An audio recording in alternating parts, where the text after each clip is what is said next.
To get this episode of Forensic Tales ad-free, please visit patreon.com/Forensic Tales.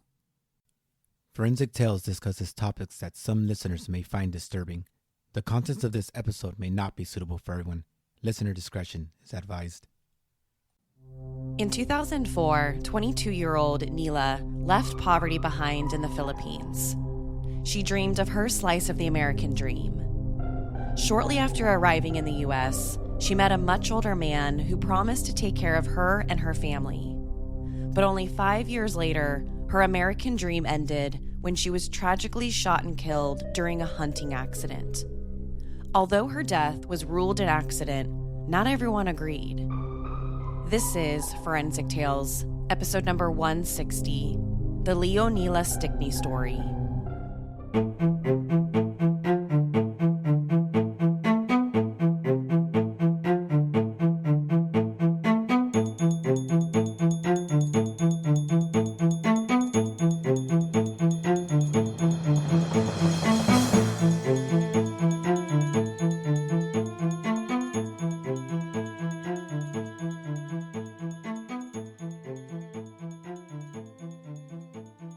Welcome to Forensic Tales. I'm your host, Courtney Fretwell Areola.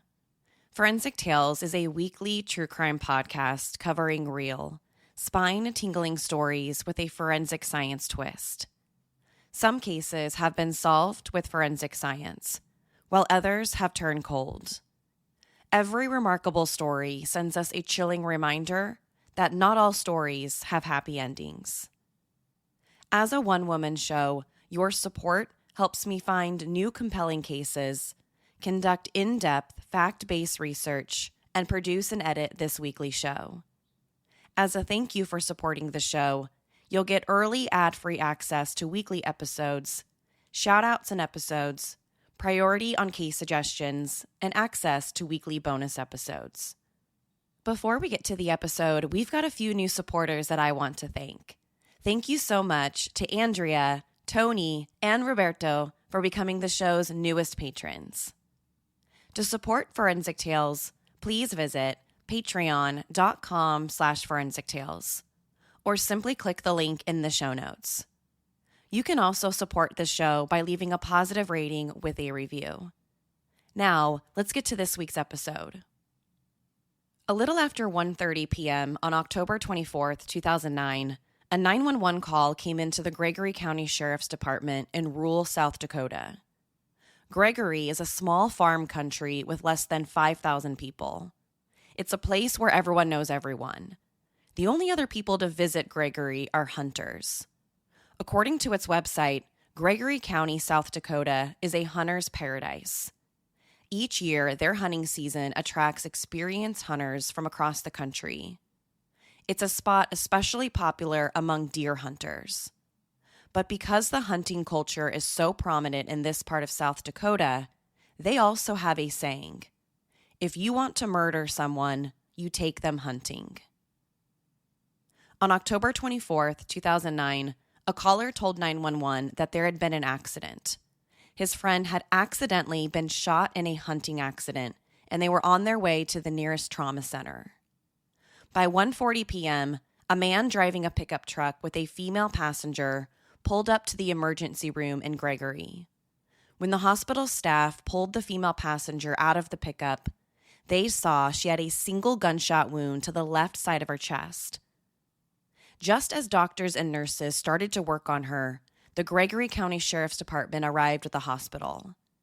Anytime there is a report of a gunshot victim, the police are automatically called to the scene. The police thought this was a hunting accident, as the caller said. Pheasant hunting season begins in early October in South Dakota and runs until late January. South Dakota is also known for its pheasant hunting. The state is home to over 4.5 million acres of public land.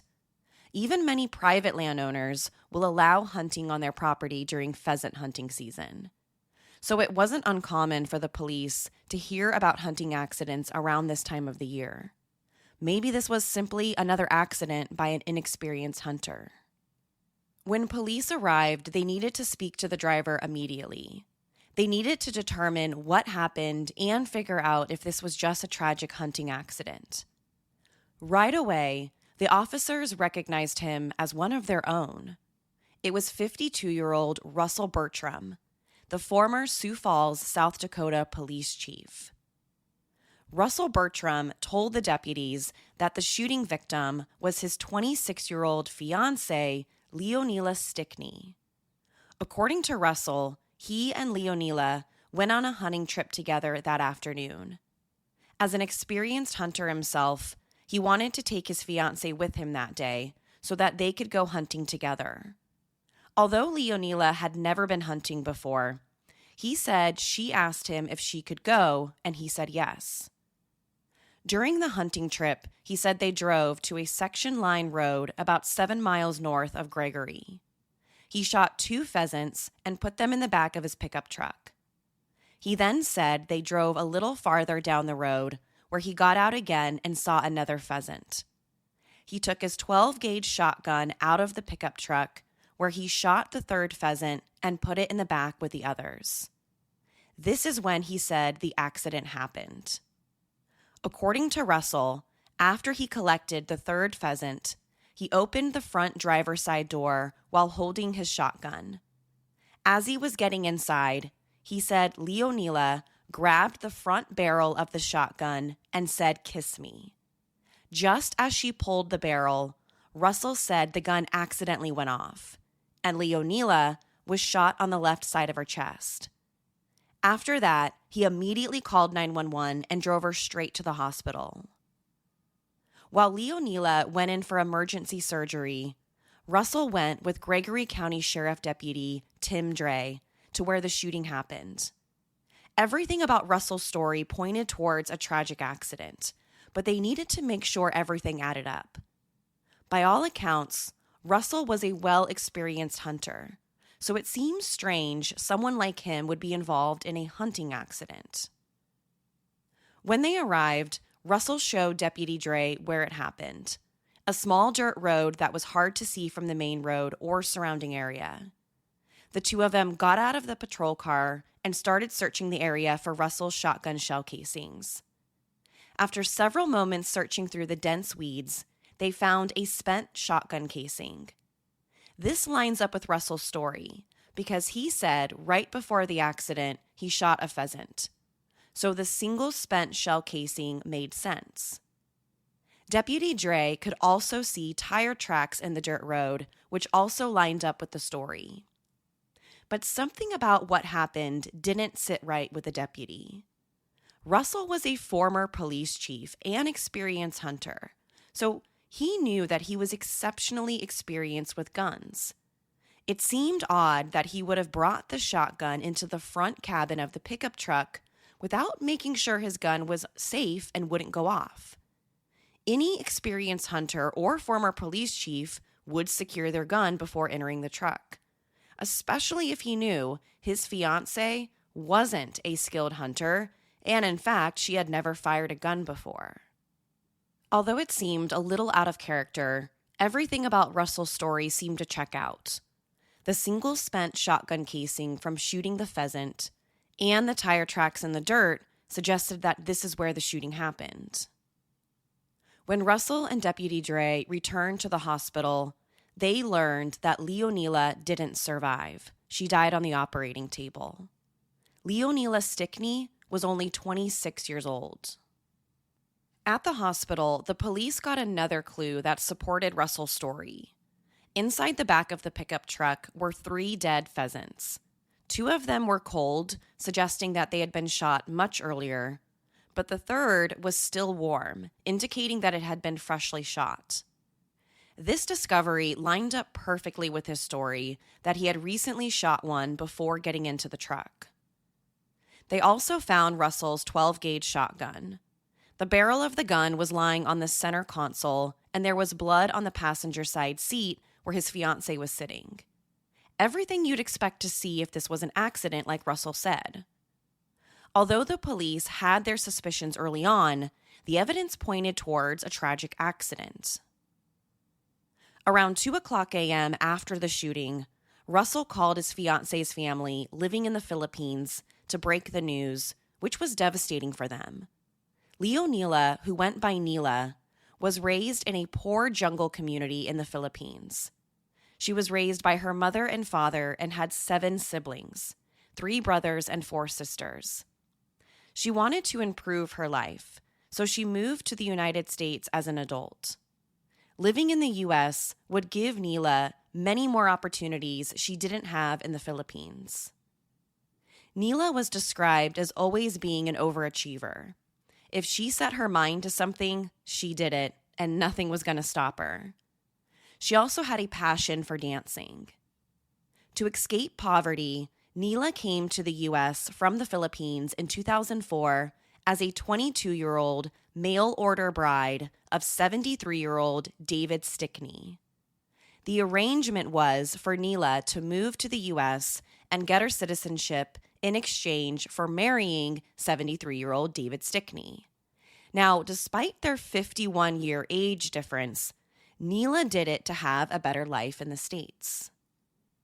In October of the same year, 2004, Nila gave birth to a son who was fathered by David Stickney. The 3 lived together in Bridgewater, South Dakota, where Nila worked at a local nursing home. Throughout her time in the U.S., Nila financially supported her family back in the Philippines. Each month, she sent $300 of her earnings from the nursing home job to help support her family. In 2008, the marriage fell apart.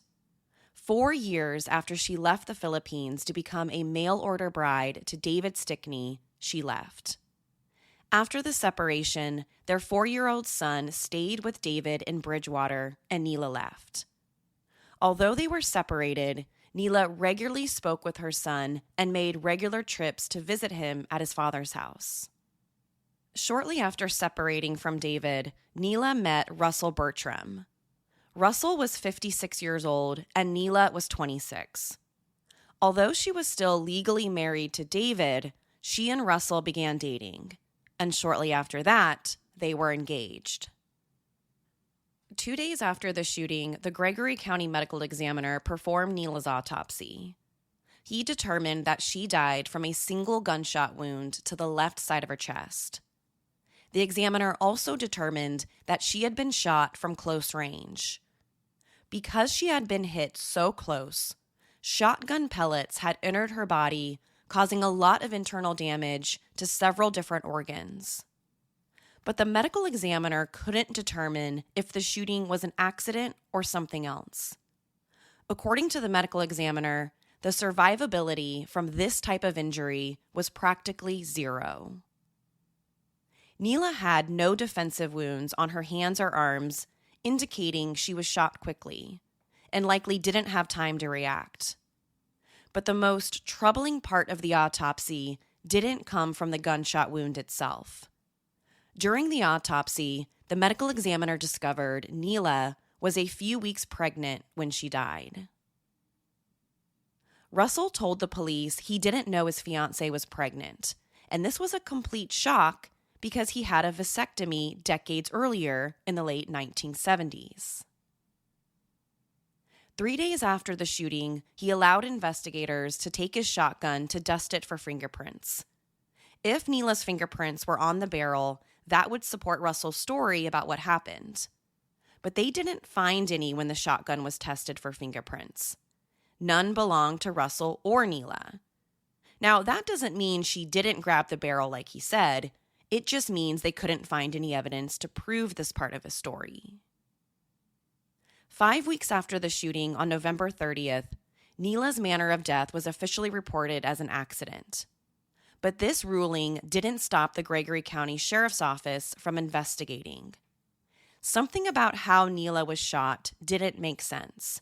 Sure, all the evidence seemed to support Russell's story about what happened, but there was just something off about a former police chief and experienced hunter accidentally discharging his shotgun that didn't sit well with investigators. In January 2010, detectives brought David Stickney, Nila's first husband, in to be interviewed. During the interview, they questioned him about Neila's relationship with Russell and the pregnancy. Detectives told him that during their interview with Russell right after the shooting, he claimed he didn't know she was pregnant and said that he had undergone a vasectomy years earlier, so he didn't know how she could become pregnant. So investigators wondered if this could be a possible motive for murder. During this interview with Neila's ex-husband, the detectives learned that Neila had another boyfriend besides Russell, a guy named Nathan Meter. So on January 16, 2010, the police interviewed Nathan. He said he met Neila about 3 months before her death and that he didn't even know that she was dead. He told detectives that he met Neila when she was going through her divorce from David and that he had no idea she was engaged to Russell. Nathan told the police that on October 22nd, 2 days before the shooting, Neila told him she was pregnant and that she believed he was the father. When detectives questioned him about why he didn't know that Neila was dead if she had just told him that she was pregnant with his child, he had an explanation. According to him, the two had been exchanging text messages, and the last text messages happened 2 weeks after the day she was shot. On November 5th, 2009, 2 weeks after Neila died, Nathan texted her asking if they could get together. Someone using her cell phone responded, saying that she couldn't see him anymore. But the message couldn't have been sent from Neila because she was dead. So who sent the messages? The police brought Russell in for another round of interviews in January 2011. On January 21st, 2011, police questioned him about someone using Neila's cell phone after she died. He eventually admitted sending those texts to Nathan because he wanted to know for sure that she was seeing another man. He said in the weeks leading up to the shooting, he was suspicious she was cheating on him. So the text messages served as a confirmation of his suspicions. As soon as investigators learned he used Neila's cell phone after she died, they dug deeper into his background. And the deeper they dug, the more they uncovered. When Neila and Russell met in early 2009, Russell was in debt for over $100,000. They also learned that he had been married and divorced 3 times. And when the police interviewed these ex-wives, they all told investigators that Russell was obsessively jealous. He would also regularly go through their cell phones because he constantly suspected them of cheating. After their divorces, each woman had taken out restraining orders against him. So the police wondered, if Russell was known to go through his ex-wives' cell phones to see if they were cheating, did he also do the same with Neila? If he had gone through her cell phone, he would have certainly found out that she was seeing Nathan. And if he did, this could be a strong motive for murder. About a month after the coroner's ruling of an accident, Neila's estranged husband, David Stickney, contacted the Gregory County Sheriff's Department. He said he had recently discovered that Neila had taken out several life insurance policies, but when he tried to collect on them, he found out that neither he nor their son was listed as the beneficiaries. The insurance company claimed Russell Bertram was the sole beneficiary. That's when David decided to go to the police. Although he and Neila were separated, he didn't think she would do that. He wondered why she would take out life insurance policies and make the man she met only a few months earlier the sole beneficiary, and not her 4-year-old son. And why would a seemingly healthy 26-year-old think they needed life insurance? When the police started looking into David's claims, they discovered that in early 2009, a few months after their relationship began, Russell and Neila went together to visit an insurance agent. They purchased a $750,000 life insurance policy on Neila for a term of 5 years. Russell also purchased another $170,000 policy on her by mail after the visit. Both of the policies listed Russell as the sole beneficiary, not Neela's estranged husband or her young son. Immediately, Gregory County officers knew this was strange. Not only was it unusual for a 26-year-old woman to obtain a 5-year, $750,000 life insurance policy, but Russell was 30 years older than her, and he became the sole beneficiary of both policies. If they wanted to protect themselves in case of tragedy, it seemed far more likely that Russell would open the insurance policy under his name, not his fiancée, who was only in her mid-20s and 30 years younger than him. Neela also financially supported her family in the Philippines. Since she arrived in the U.S., she has sent money to her family every month. So it seemed odd she wouldn't have the insurance money sent to her family either. Even just a fraction of the $750,000 would have been life-changing money for her family. So the police also questioned the length of the policy. 5 years is a very short amount of time. Again, for someone so young and appeared to be perfectly healthy. But Russell had an explanation. He said they both agreed to the policies because Neela was a bad driver, and she wanted to protect her family in the Philippines in case something happened to her in an auto accident. He said he was made the beneficiary so that he could give the money to her family. In June 2010, 8 months after the shooting, David Stickney retained attorney Doug Daly to represent Neela's estate. The estate argued Russell didn't have rights to the life insurance money, arguing Lena's death was intentional. Although the coroner ruled her death an accident and no criminal charges had been filed against Russell, David Stickney believed his ex-wife wasn't involved in a shooting accident. Instead, he believed she was murdered. And she was murdered so that Russell could collect on the recently opened life insurance money. And if that's true, he wasn't entitled to it. But the lawsuit didn't make it to trial. Instead, it settled in October 2011. Russell's attorney argued that he had passed 2 independently administered polygraph tests about his involvement in the shooting, and there was no evidence it was intentional. Everything the police did throughout their investigation suggested it was an accident, as he said. So without a good enough counter-argument, the case was settled. Russell and Neela's estate agreed that Russell would get $320,000 of the insurance proceeds, plus $82,000 in interest, and the estate would get the remaining $600,000. But Russell and his attorney were quite specific about where the rest of the money would go. The settlement agreement specifically said the $600,000 retained for the estate would go directly to Neela's family in the Philippines. Over the next 2 years, the police watched to see if Russell would turn the money over to Neela's family.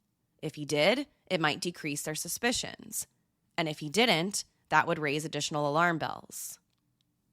By September 2013, an investigator from the South Dakota Division of Criminal Investigation went to speak with Russell at his home in Sioux Falls. When he arrived, he was stunned to find out that Russell had married Neela's older sister, Melissa Del Valle. After Neela's death, Russell began regularly communicating with her family in the Philippines. Russell said the conversations were initially about Neela and getting them the life insurance money.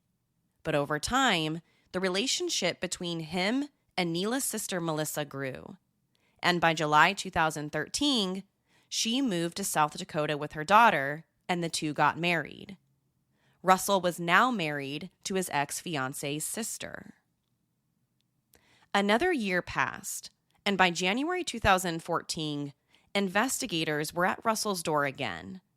This time, his story seemed to change. By 2014, he finally admitted he knew Neela was pregnant when he had looked through her phone 3 or 4 days before she died. At this point, investigators theorized that Russell may have feared that Neela would change the life insurance beneficiary if she was pregnant with someone else's baby. But first, they needed to confirm he finally gave her family the money.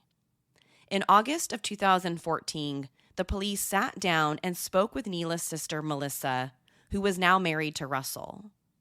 According to her, the family received only $200 a month from Russell, which at that point totaled less than $10,000. The family hadn't received anywhere near the entire $600,000 insurance payout. Investigators also learned from Melissa that Russell told her and the family a different story about what happened to Neela. Apparently, Russell told them she was handling the gun wrong and accidentally shot herself. He never told them that he was the one that shot her. After learning from the police that Russell had lied to her and her family, Melissa agreed to work with investigators to build a stronger case against Russell. She and the police had become convinced this was no accident. On September 8, 2015, Russell was formally indicted for first-degree murder for killing Neela. It may have taken the police 6 years, but they finally felt like they had enough to convince a jury that this wasn't a tragic hunting accident. Instead, it was first-degree murder. 12 months after the arrest, the case went to trial in September 2016. By that point, Russell was 64 years old. The prosecution argued that he convinced Neela to take out over $900,000 in life insurance so he could get the money after she was dead. He might have told the police he did it because he thought Neela was a bad driver and wanted to make sure her family in the Philippines was taken care of. But prosecutors said that was a lie. It was all a ruse to take the money for himself. Prosecutors also argued he knew Neela was cheating on him and he knew about the pregnancy. Although he initially denied knowing that she was pregnant at the time of her death, evidence suggested that he had been snooping through her cell phone in the weeks and days before the shooting, which meant he would have seen the text messages between her and Nathan Meter, and he would have known about the affair and pregnancy. According to the state, the motive was simple: money. He knew if Neela was killed and he made it look like a tragic hunting accident, he could collect on the life insurance. Even after the lawsuit involving her estate settled, he only sent around $200 a month to her family, a tiny fraction of the total amount of money they were owed. Besides telling the jury about the insurance money, prosecutors had another trick up their sleeves.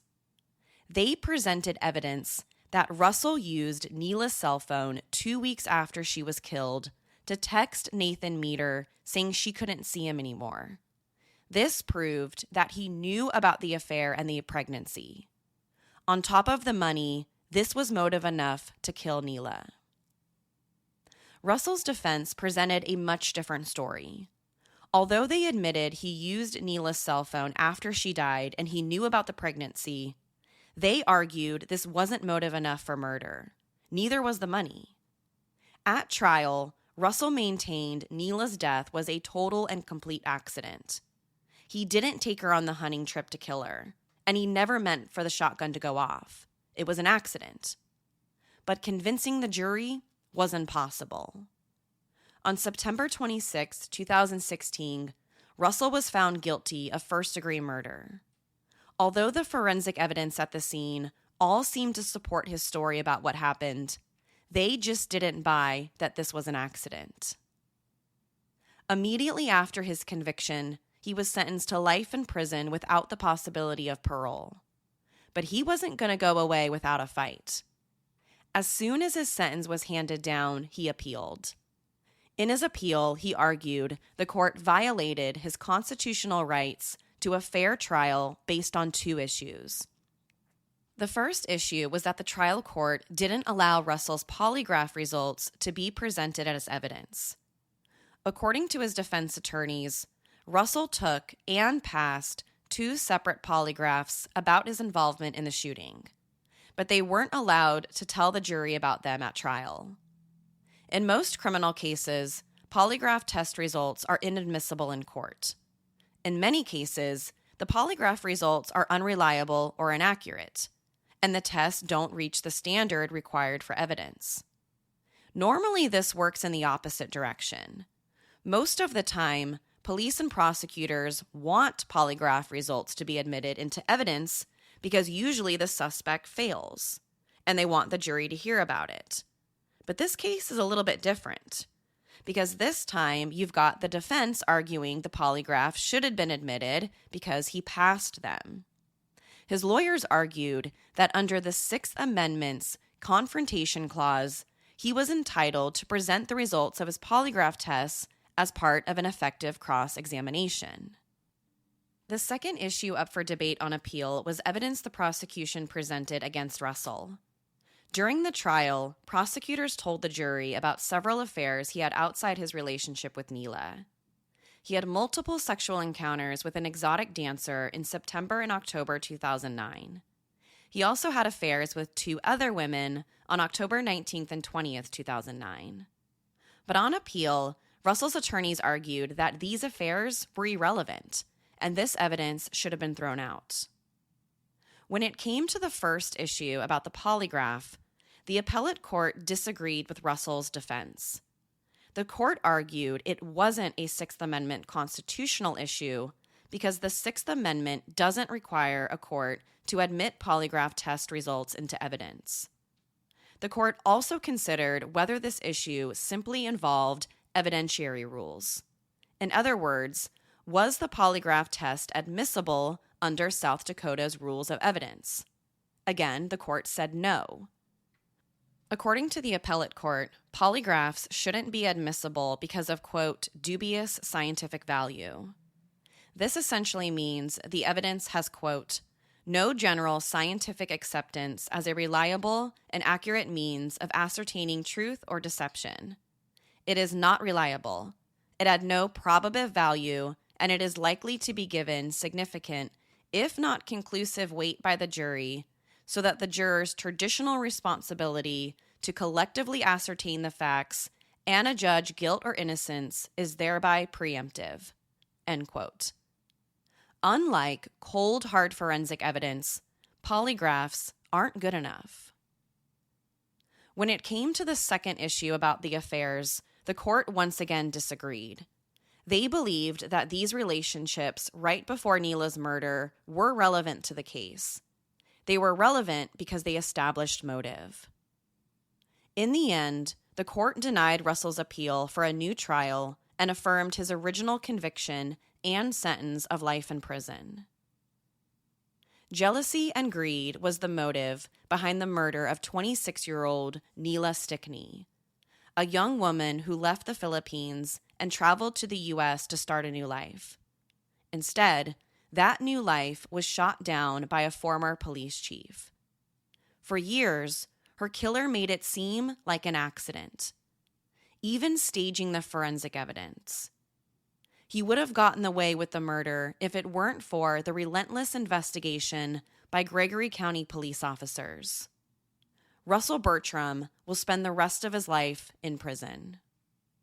To share your thoughts on the story, be sure to follow the show on Instagram and Facebook. To find out what I think about the case, sign up to become a patron at patreon.com/forensictales. After each episode, I release a bonus episode where I share my personal thoughts and opinions about the case. Don't forget to subscribe to Forensic Tales so you don't miss an episode. We release a new episode every Monday. If you love the show, consider leaving us a positive review or tell friends and family about us. You can also help support the show through Patreon. Thank you so much for joining me this week. Please join me next week. We'll have a brand new case and a brand new story to talk about. Until then, remember, not all stories have happy endings. Forensic Tales is a Rockefeller audio production. The show is written and produced by me, Courtney Fretwell Areola. For a small monthly contribution, you can help create new compelling cases for the show, help fund research, and assist with production and editing costs. For supporting the show, you'll become one of the first to listen to new ad-free episodes and snag exclusive show merchandise not available anywhere else. To learn about how you can support the show, head over to our Patreon page, patreon.com/Forensic Tales, or simply click the support link in the show notes. You can also support this show by leaving a positive review or telling friends and family about us.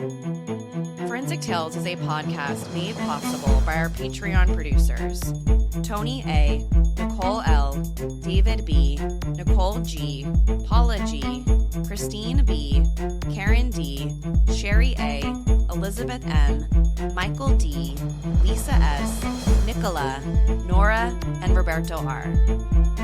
If you'd like to become a producer of this show, head over to our Patreon page or send me an email at Courtney@forensictales.com to find out how you can become involved.